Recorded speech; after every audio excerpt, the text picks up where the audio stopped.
It was nearly 2 in the afternoon when Alina stepped off the city bus onto the quiet cobblestone street of the Upper East Side. The wind lifted a few strands of her hair as she adjusted the strap of her worn cloth tote bag. Her dress was beige, plain, and creased from sitting too long. But her steps were steady, and there was something graceful in the way she walked, even without heels or handbags worth thousands. The block she was on was home to luxury boutiques, private banks, and restaurants so elite that even making a reservation required knowing someone inside. But Alina wasn't interested in showing off. She was hungry. She had heard of Le Réveil, a small but famous French restaurant tucked between two tall stone buildings. Locals whispered about its truffle risotto and hand-carved desserts. She had never been inside, but she remembered her husband talking about it once, saying, "One day we'll go there together." But today she was alone. She approached the glass entrance, paused to glance at her reflection, her simple clothes, her tired eyes, then pushed open the heavy door. Inside it was another world. White tablecloths, crystal chandeliers, waiters in black suits gliding like shadows. The scent of wine and butter filled the air. Alina stepped forward with quiet confidence and approached the hostess, a young woman with red lipstick and a sharp stare. "Good afternoon," Alina said with a gentle smile. "Table for one, please." The hostess looked her up and down, her expression barely hiding the distaste. She didn't reach for the reservation book. She didn't even return the smile. "I'm afraid we're fully booked," she said. Alina's eyes moved past her to the dining room. Several tables sat empty, sunlight glinting off untouched wine glasses. "Even outside?" Alina asked politely. "I don't mind the breeze." "We're full," the hostess repeated, this time with a tone that said more than words. Her voice held a chill. Her smile was mechanical. Alina held her posture. "I understand." She turned without argument, without a raised voice, and walked slowly toward the door. The heels of the hostess clicked as she returned to her podium, already forgetting the woman she'd just dismissed. But Alina's quiet dignity lingered in the air like perfume. Just as she stepped outside, something began to shift at the end of the street. A sound, a presence, something that would rewrite everything they thought they knew about the woman in the beige dress. Alina stepped onto the sidewalk, the chill of the autumn breeze brushing her cheeks. She took a slow breath and began walking, not with urgency but with grace, the same grace she had carried into the restaurant. A man sitting nearby glanced at her curiously, as if sensing that this woman, though plainly dressed, didn't belong among the shadows. Behind her, the heavy glass doors of Le Réveil swung closed. The hostess turned her attention back to her reservation list, then to her reflection in the wall mirror, adjusting her lipstick with careless confidence. She didn't notice that the valet outside had stopped texting, or that the waiter who had overheard the conversation was now pressed to the window, watching. Because something was coming. Down the narrow street, the sound arrived first, deep, elegant, and unmistakable. Not loud but impossible to ignore. The low, polished growl of a machine designed not just to move, but to announce. It echoed between the buildings like royalty approaching through a palace hall. The Rolls Royce Phantom. It was black, slick, timeless. Its polished surface mirrored the clouds above, and its grille gleamed like silver teeth. It didn't speed. It didn't need to. Every inch of its slow glide down the street demanded attention. The kind of attention that only power, money, and mystery could command. Inside Le Réveil, the diners near the windows turned their heads. The manager peeked through the curtain. The hostess squinted toward the entrance, sensing something she couldn't name but felt in her skin. The car came to a stop directly in front of the restaurant. The valet, stunned, didn't move until the driver's door swung open and a man stepped out. He was tall, dressed in a tailored navy coat that brushed his knees, black gloves, and a clean-shaven jaw sharp as glass. His shoes were polished to a shine. He wore no logo, no name tag, no watch, and yet everything about him whispered wealth. Not the loud kind but the dangerous kind. The kind that could destroy empires with a pen. He moved with intention. Around the corner, Alina stood near a bookstore window, pretending to admire the titles. She wasn't surprised. She had heard the engine. The man reached the sidewalk, paused for a moment as he scanned the street, then saw her. And just like that, the restaurant's world began to shift. The hostess stepped outside, unsure whether to greet the man or stay behind the glass. Her instincts told her he was important. Far more important than anyone she had ever seated. The manager, now watching from behind the curtain, stiffened. The man crossed the street. not toward the restaurant, but toward the woman in the beige dress. The man's steps were quiet but firm, each one like a strike of authority against the cobblestone. His eyes never left Alina. She turned toward him just as he reached her, her expression softening. There was no surprise on her face. No awkward smile. Just calm recognition, like a sunrise meeting the earth after a long night. He reached for her hand. "Alina," he said warmly, "I've been trying to call you." "I left my phone in the car," she replied, her voice as quiet as her spirit. He didn't let go of her hand. "Did something happen?" She glanced briefly back at Le Reveil. "I went in. Asked for a table. They said they were full." His brows furrowed but his voice remained low. "Full?" She nodded gently. "They said I didn't meet the dress code. But it's all right. I was just hungry." The man stood silent for a moment. Then he looked back at the restaurant entrance. The valet was now standing straight, unsure whether to step forward or remain frozen in place. The man's jaw shifted ever so slightly. "You came here alone because I had meetings? And they dismissed you because they thought you were no one?" She didn't answer. She didn't need to. He turned to the driver still standing beside the Rolls. "Bring the car around. We'll be dining here." "Yes, sir." Alina's eyes widened. "Hassan, really?" He held up his hand gently. "My queen should not be denied a seat in any room." Back at Le Reveil, the manager had stepped out from the curtain. He watched Hassan place his hand on the small of Alina's back, guiding her toward the restaurant like she belonged to a royal family. And in that moment she did. The hostess opened the door instinctively. "Good afternoon, sir." "Ma'am." Her voice now was syrupy, cloying. Hassan didn't look at her. "Not yet." He turned to Alina. "Are you hungry?" She smiled. "Still." "Good. Because now they're going to serve you." He led her inside. The silence that followed wasn't empty. It was heavy. The kind of silence that made every person inside the restaurant realize they were about to witness something unforgettable. As Hassan and Alina stepped into the restaurant, the atmosphere shifted like a thundercloud had entered the room. Every fork paused mid-air. Conversations died mid-sentence. Waiters froze near polished trays, their eyes discreetly following the couple's every step. The manager came rushing from the back, a folded napkin still tucked under his arm.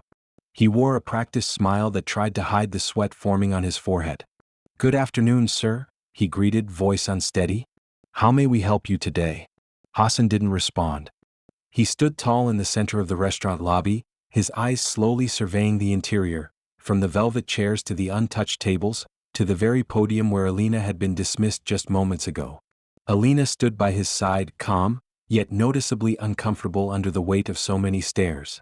The hostess, who had previously sent her away, now stood with her arms awkwardly at her sides, smiling nervously. "We have a lovely table for two right by the window. If you'll allow me." "No," Hassan said quietly. The word stopped everyone in place. He turned to Alina. "Where were you standing when they refused you?" She pointed to the podium. He walked over to it, stood exactly where she had been, then faced the staff. "This is where my wife stood. Alone. Hungry. And she was told there was no table for her." The room held its breath. She didn't complain. She didn't raise her voice. "But what you didn't realize," he looked at the manager, "was that while you judged her clothes, her silence, and her sandals, she owns more dignity than this entire building." The manager stammered.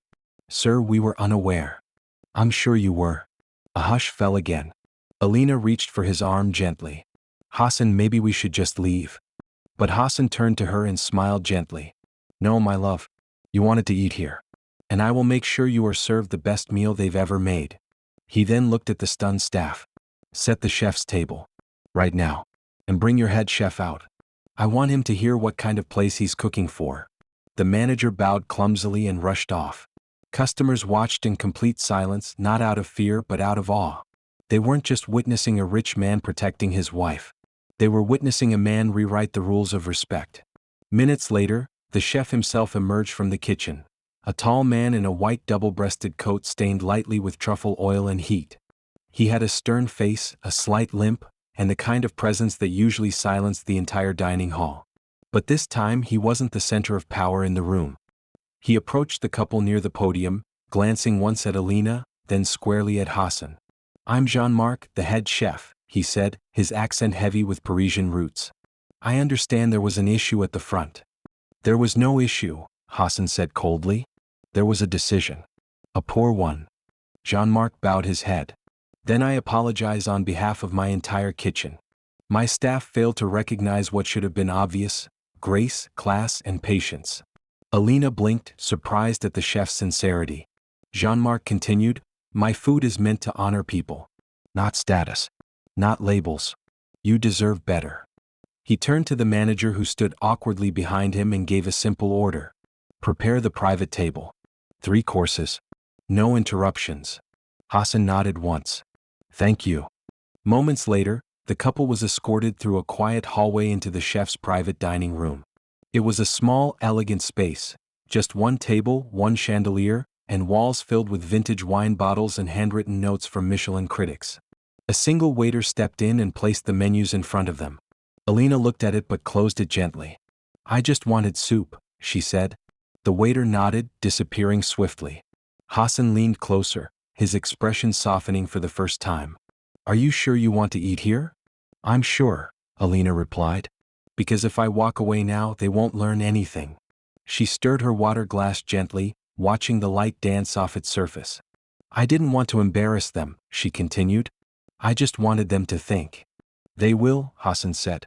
They'll remember this forever. Not long after, the food began to arrive. Delicate onion soup, carefully poured at the table. Grilled salmon with lemon glaze. Freshly baked bread still steaming from the oven. Dishes that were usually paired with champagne were served without question, because this wasn't about luxury anymore. It was about recognition.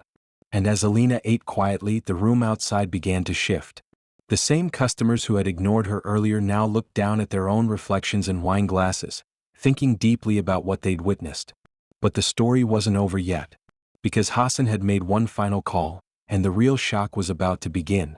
As the final course was cleared away, a delicate crème brûlée with a caramelized top that cracked under the lightest touch, Hassan glanced at his watch, then at the door. They should be arriving any moment now, he said quietly. Alina looked up. Who?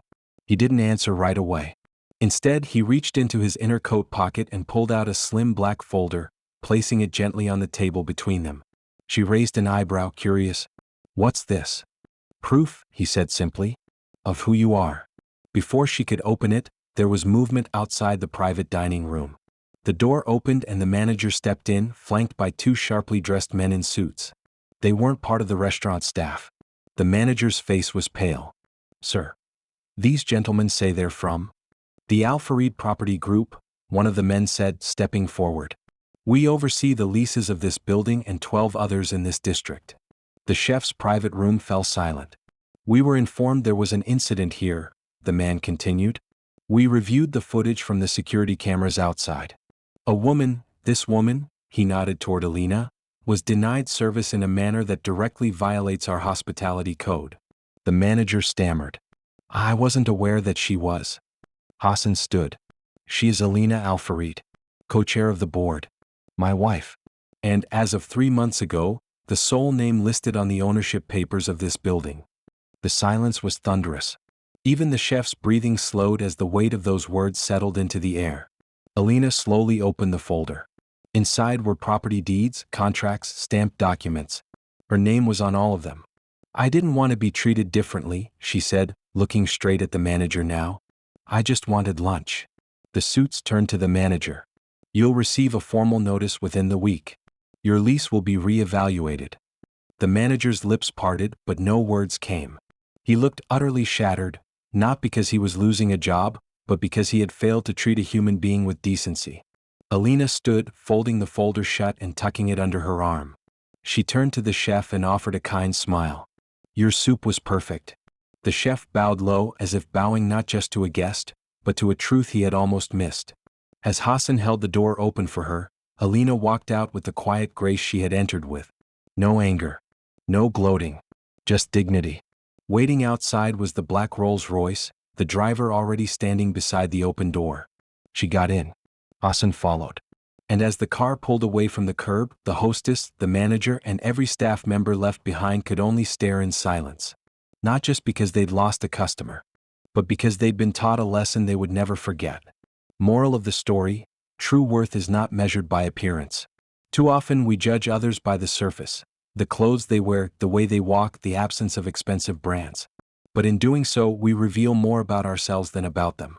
Alina walked into that restaurant with quiet grace and was turned away, not because she was rude, not because she caused trouble, but because she didn't look rich. Never let someone's outward appearance blind you from their true value, because humility has more power than pride. And those who walk softly often walk the farthest. This story is a work of fiction written to feel real, so that we might reflect on how we treat others. If you were touched by this story, please consider supporting our channel Wise Story by liking the video, subscribing, and sharing your thoughts in the comments. Your support helps us continue telling stories that awaken hearts and open minds. Thank you for watching.